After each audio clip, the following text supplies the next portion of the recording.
In recent years, backcountry users have been a bit cloudy when it comes to the use of PIEPS and Black Diamond Avalanche beacons. More fuel was added to the fire today when Black Diamond issued a statement that included both a warning and a safety check for many of their beacons.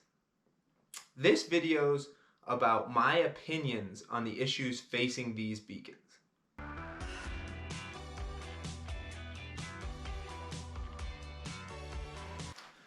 I want to start off by saying that entering avalanche terrain is implicitly dangerous, and the views in this video are simply my opinion.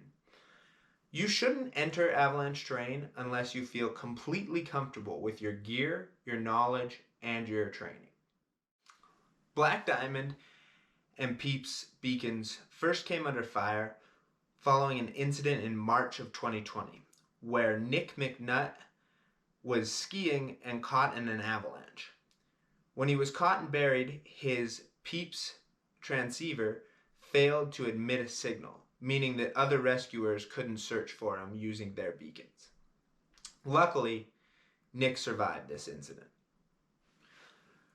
The parties involved in the accident determined that Nick's beacon was pushed out of the send position while he was caught in the avalanche, meaning that as he was pushed and jostled by the snow, that the beacon would changed settings, so people could no longer find him. This is a very serious concern considering that you're likely to be pushed and moved and jostled if you're caught in an avalanche.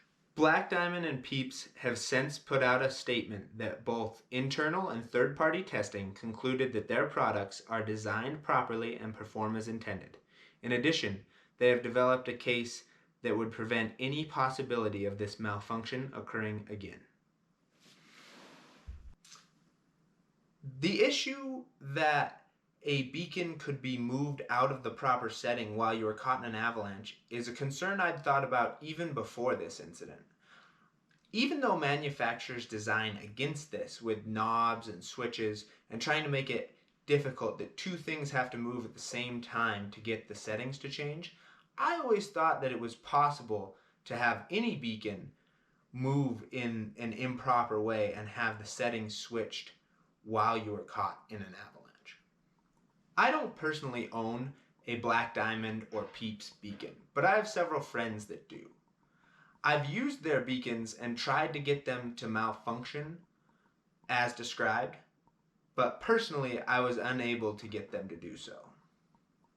I was relatively happy with Black Diamond's hard case solution for the problems that could have occurred during this incident.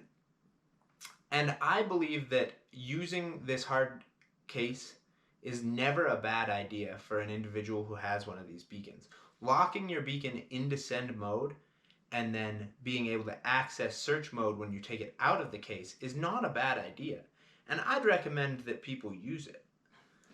The newest issues have arisen following a statement issued by Black Diamond that BD and PIEPS beacons may not properly switch from send to search modes.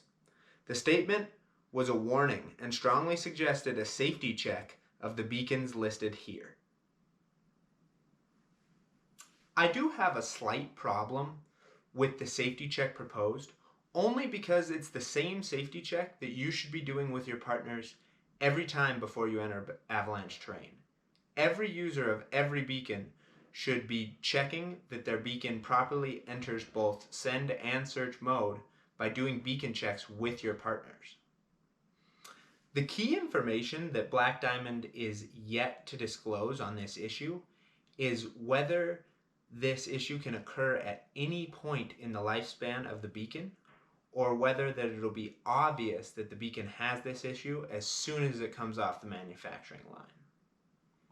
If the problem is immediate, like the Black Diamond statement and the design of the safety check suggests, then this isn't the largest problem, because the safety check will weed out all of the bad beacons, and anyone who has a properly functioning beacon can go out without concern because their beacon will continue to function properly throughout the rest of its life cycle.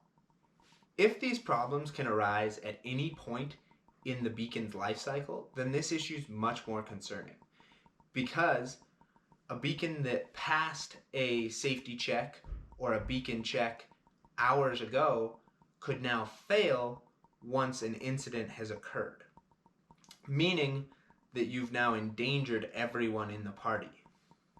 In the near future, Black Diamond needs to clarify how these problems can arise so that both Black Diamond and users of these beacons can act appropriately going forward.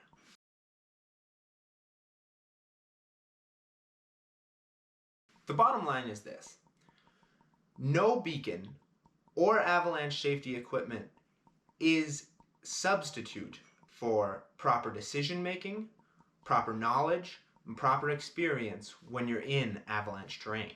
If you are no longer comfortable using a Black Diamond or PIEPS beacon, then you shouldn't use one.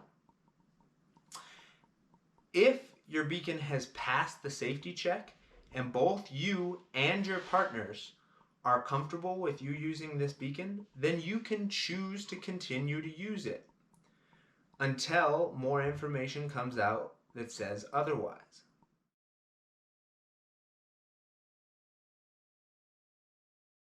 Throughout my career in the backcountry, I've only ever used backcountry access tracker beacons. I've used several different generations, and I've found them all to be strong and reliable and pretty intuitive beacons. I've also talked at length with some of the people from ARVA, and I've found that they have some of the most advanced safety equipment in snow safety. But I've never personally used one of their beacons, so I can't personally recommend one. I hope you found this video both interesting and informative. If you have any questions, please feel free to reach out. Enjoy the journey and stay safe out there.